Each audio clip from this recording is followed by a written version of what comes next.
Winnipeg might finally be about to make their big trade deadline splash. Brock Nelson might be close to becoming a Winnipeg Jet, but will he be the only part of the trade? Let's chat about that on tonight's episode of Locked On Winnipeg Jets.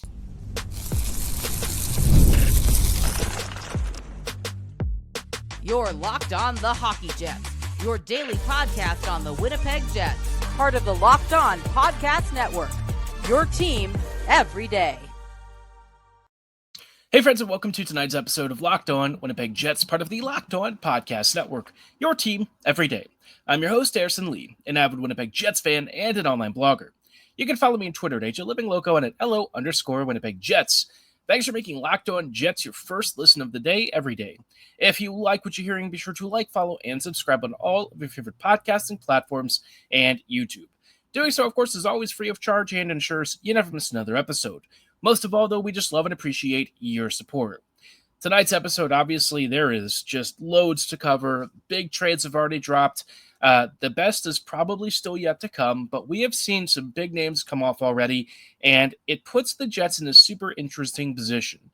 The market prices are very high right now. It is a seller's market for sure, and I think it's because, teams around the league are recognizing that this is the year. If you are a team that is a cut above everyone else, you must cash your chips in.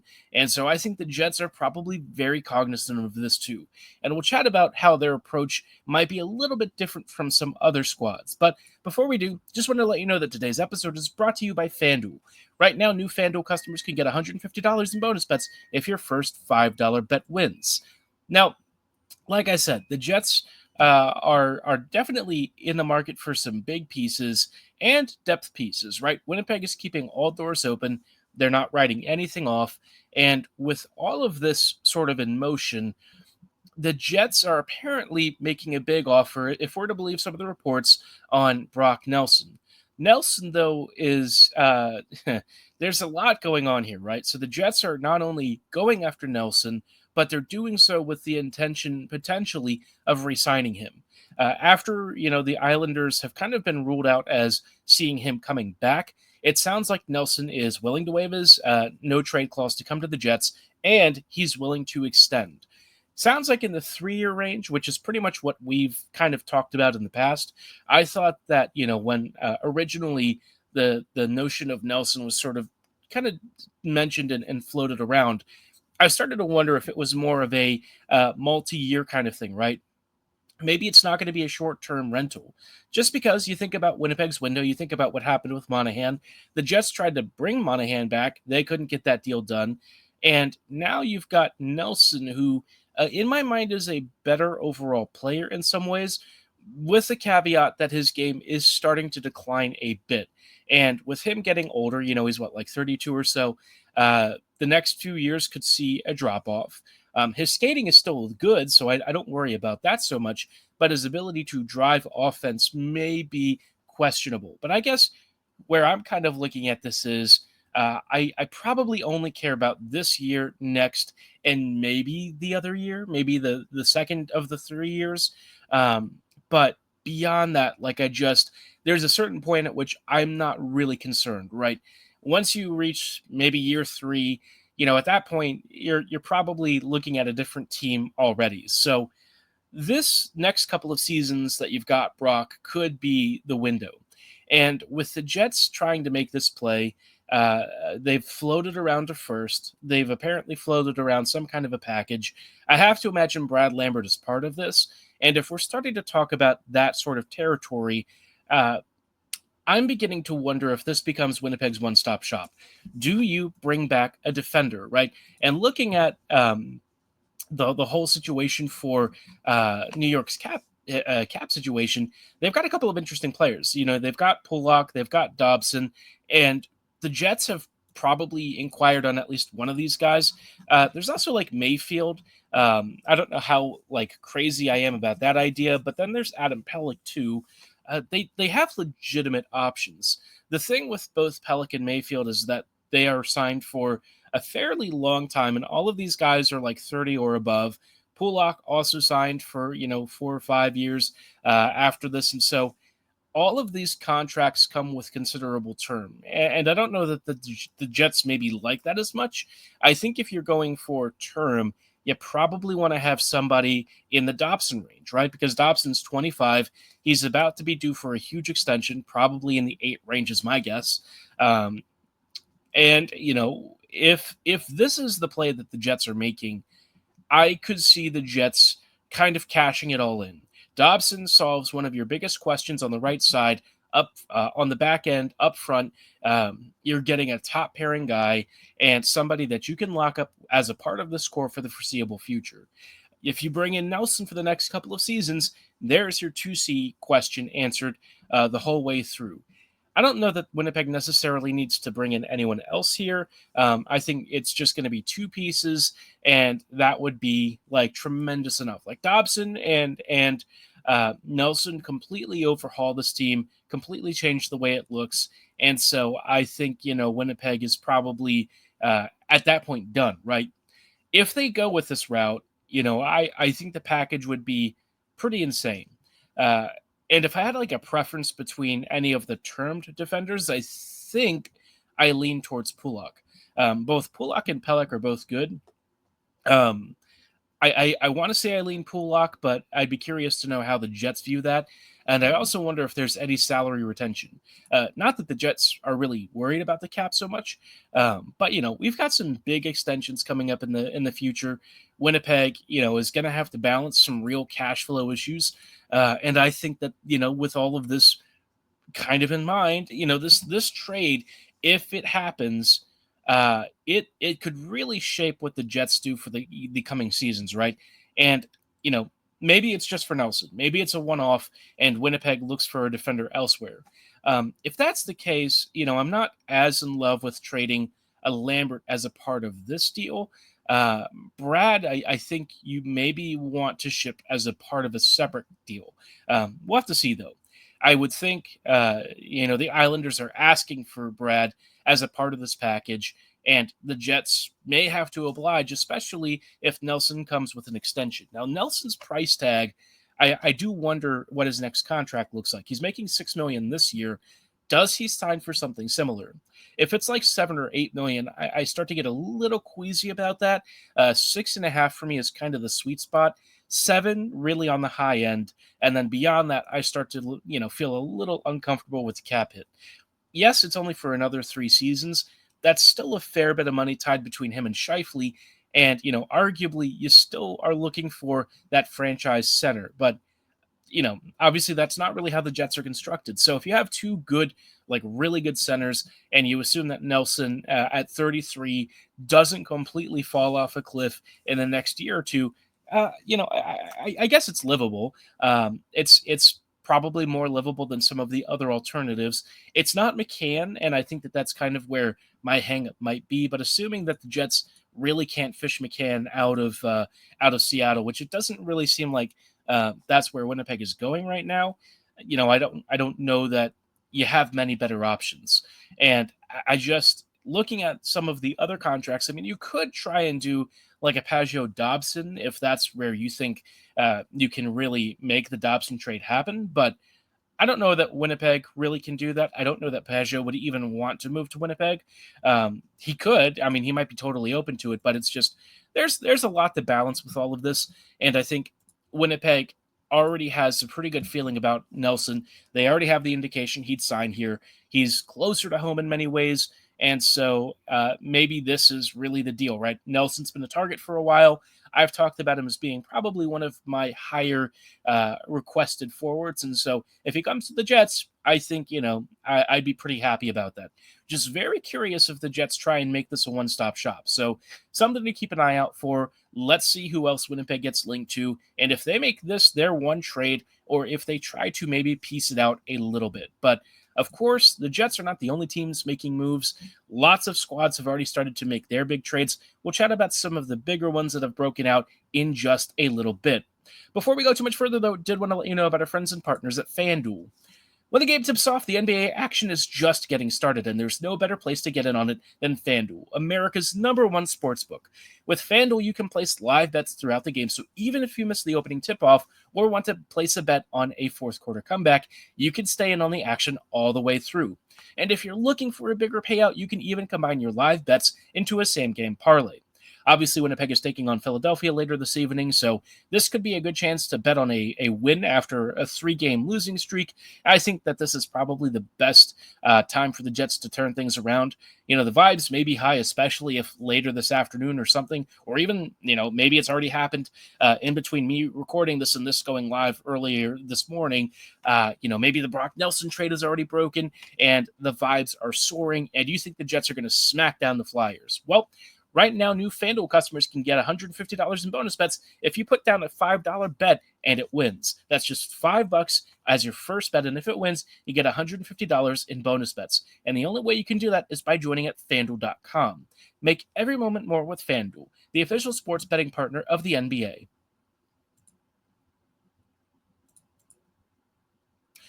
Hey friends, welcome back to this episode of Locked On Winnipeg Jets, part of the Locked On Podcast Network, your team every day. Every day, thank you so much for rejoining us on tonight's episode as we are chatting a little bit about some of the trades that are currently flying around. Obviously, the Jets are really working on this whole Brock Nelson thing, and we're going to have to see how all of this sort of pans out. As we are even recording this, we're even seeing, different deals kind of breaking out. We've seen rumors about the Jets going for more than one defender. We've seen tons of stuff, right? And it's hard to know exactly what all is happening, what's real, what's fake. Let's talk about some of the trades that have actually come through, though. One of the first, I guess, bigger ones was Trent Frederick being sent to Edmonton along with Pete Hauser and Max Jones. This is a pretty big trade. It's a 3-way, New Jersey, Boston, and Edmonton all dealing with this. Shane Lachance was traded to the Devils. And I think there was some salary retained on New Jersey's end to try and facilitate this. And Boston, they got Max Vonner, a second-round pick, and a fourth-rounder. I guess it's an all-right return. For me, I kind of look at this as like a big depth deal more than anything. The Oilers really don't have a lot of room to make moves, and I don't think that this kind of fixes some of their bigger issues. Edmonton already has a really good top six. I've always felt, though, that compared to some of their previous seasons, I think maybe last year would have been their really big chimichanga chance, right?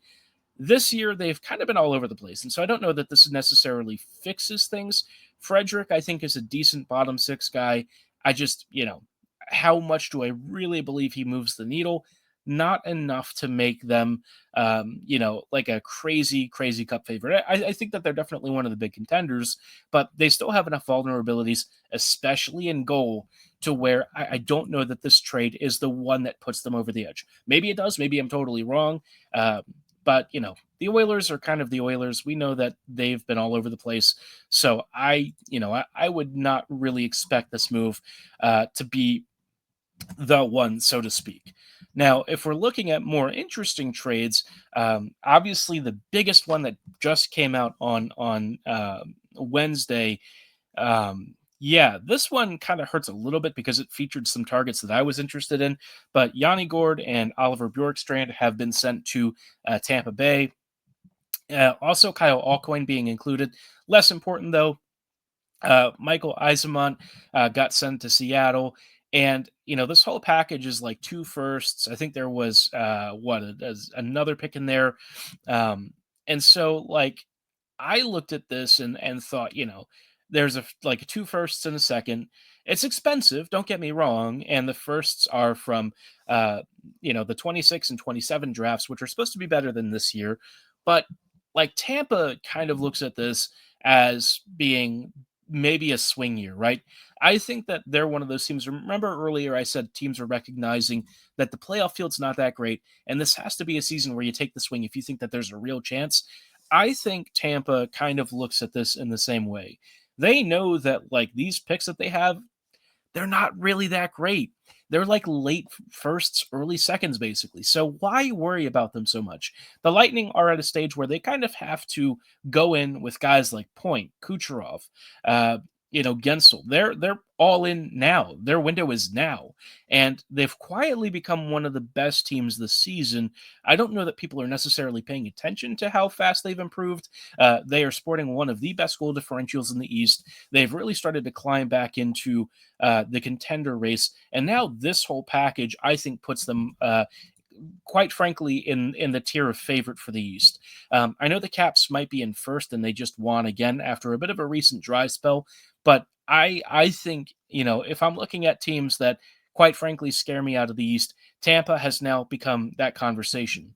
And what's interesting with this package is Bjorkstrand, I think, is a fantastic winger who's really a top sixer. Will probably slide somewhere in their top nine. He's always been one of those really underappreciated play creators and scorers. Maybe doesn't have like the world's most elite finishing touch, but with Seattle has been providing excellent tertiary scoring. Gourde, obviously, the Lightning are bringing him back in. They know his game. I wonder where he's at post hernia surgery. And I was talking about this with somebody on Twitter earlier, and my feeling is like, given the price tag of what Tampa paid, which is really just kind of magic beans, I would rather do that with the knowledge that Gourde's game may not have to be at the top level to still be a positive impact, especially if he's playing a reduced role. And in that respect, Bjorkstrand's probably going to be the best player in this deal. But if Gourde slides into your bottom six and becomes a valuable guy there, even as he's recovering, you probably don't feel too bad about this. I just don't think, Tampa really gave up anything that they're going to be too upset about.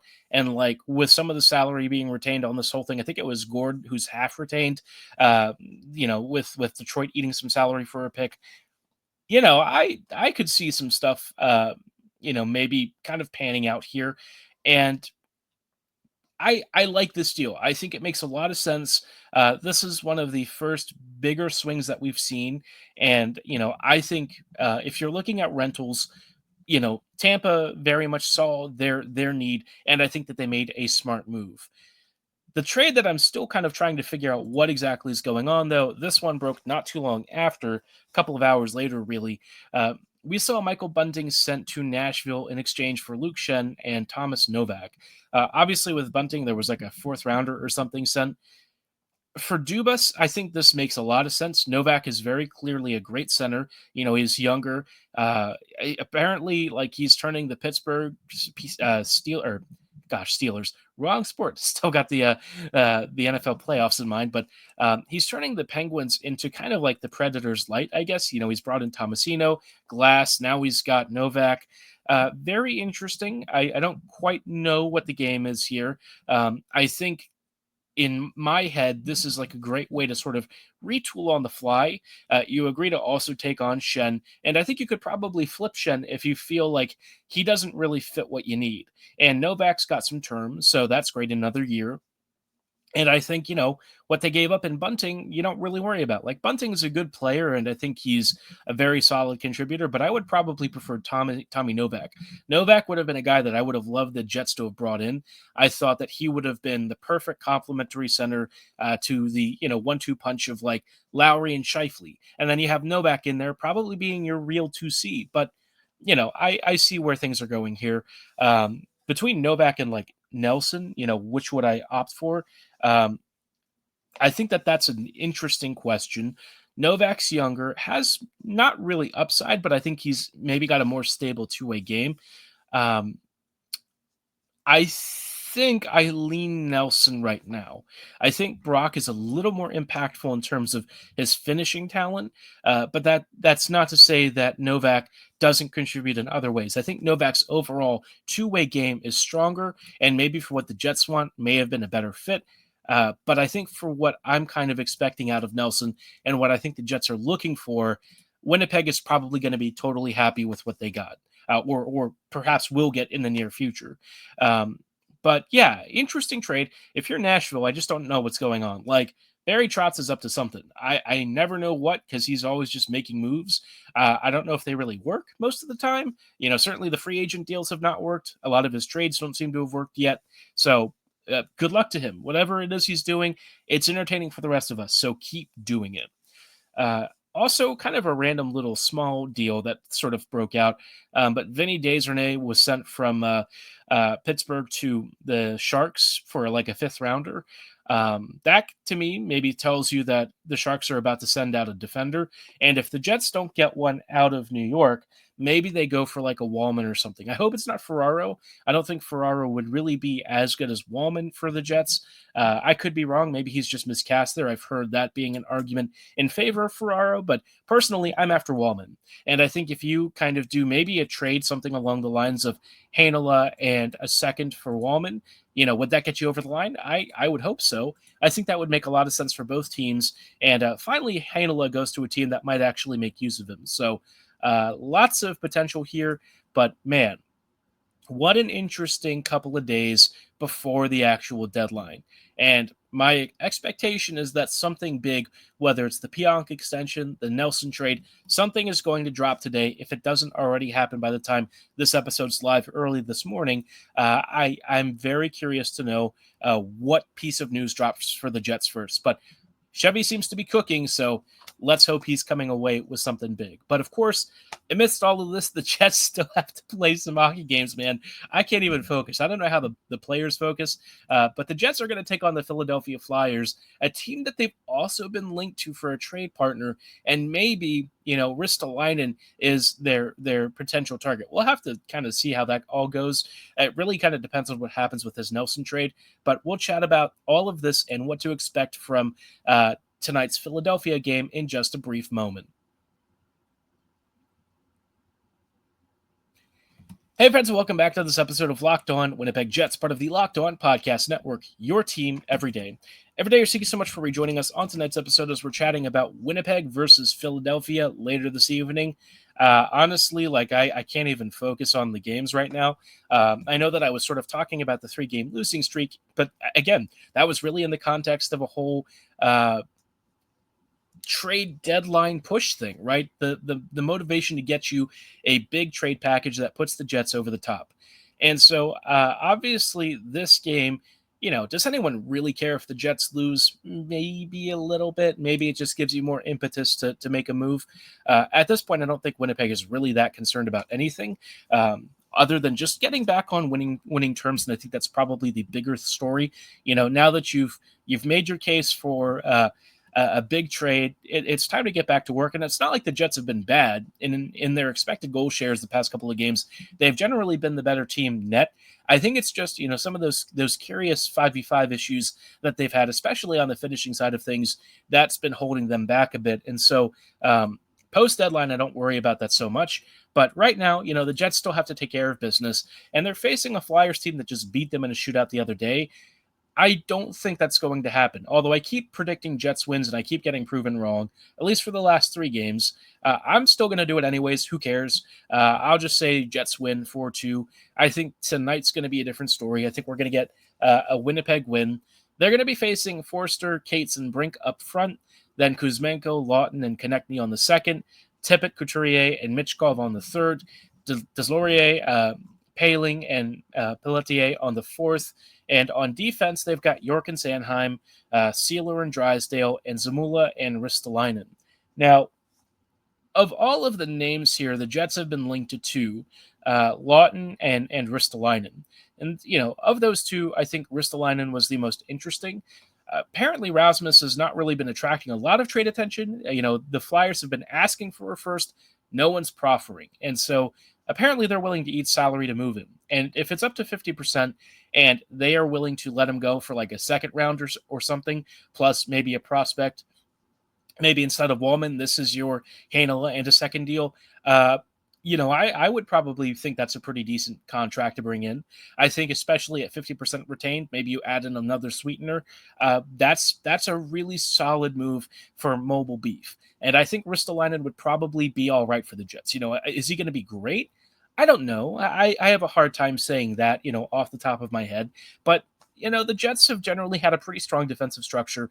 Maybe it'll sort of be like Tortorella being able to sort of, coach out some of the chaos of his game. Lawton, though, I think, I like Lawton the person, not as in love with Lawton's on-ice performance when you get away from the box score.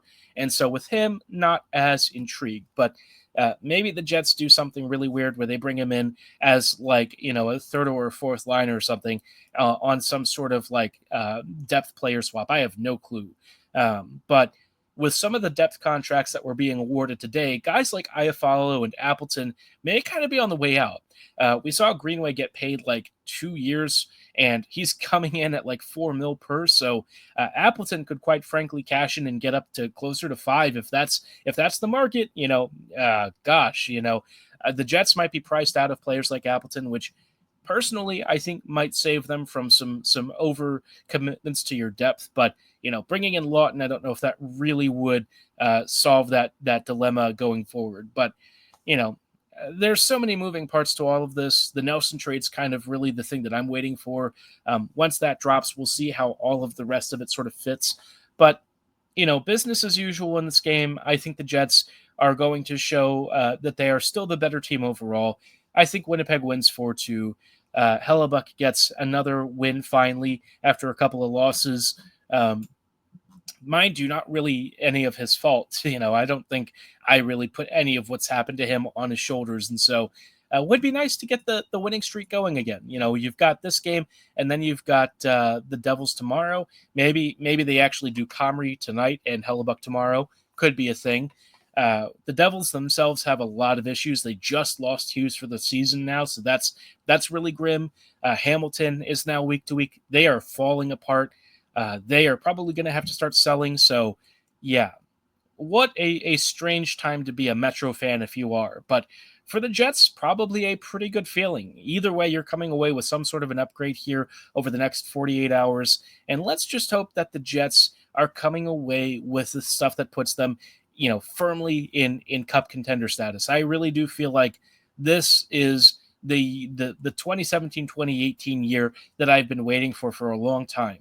And if they can pull this off, man, if they can go on that run again, I think they stand among the best odds of any team, so long as Hellebuyck holds up, of winning it all. I think that this is a year where the Jets can do it, but they are going to have to improve and make sure that their 5v5 game is in order before they reach the playoffs. But curious to know what you make of all of this. Are all of these trades of interest? Which of these deals do you think has moved the needle in the West, or if any of them have done so at all?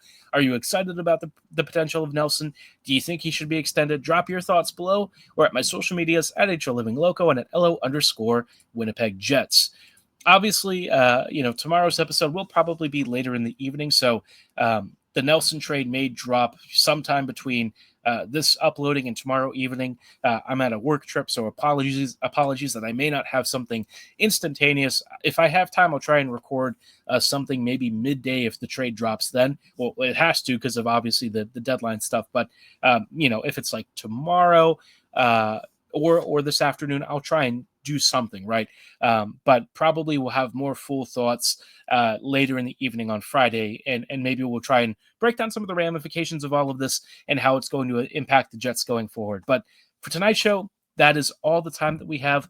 I thank you so much for listening and making Locked On Jets your first listen of the day every day. We'll see you here tomorrow with more Jets coverage, so see you then. Have a great night, and as always, go Jets go.